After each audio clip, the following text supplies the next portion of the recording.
সাইয়েদনা মুসা আলাইহিস সালাম আল্লাহরে বললেন, আল্লাহ মাইয়াকুনু জালিসি ইয়াউমাল কিয়ামা, কিয়ামতের দিন বিচারের শেষে বনি ইসরাইলের আমি বড় পয়গম্বর মুসা যখন জান্নাতে যাব, কে আমার সাথে জান্নাতি হবে?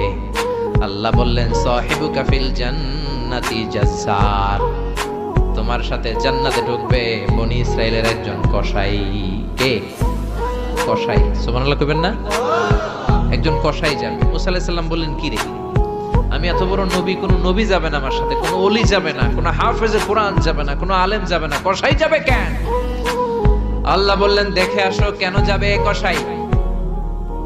সাইয়েদনা মুসা আলাইহিস সালাম কসাইয়ের দোকানে গেলেন, দেখলেন না কসাইয়ের স্পেশাল কোনো আমল তো দেখা যায় না, খালি গোশত কোপায়। কি কোপায়? সারাদিন গোশত বিক্রির পরে বিকেল বেলা সবচেয়ে চমৎকার গোশতের একটা টুকরা নিয়ে কসাই দোকান বন্ধ করে বাড়িতে যায়। সাইয়েদনা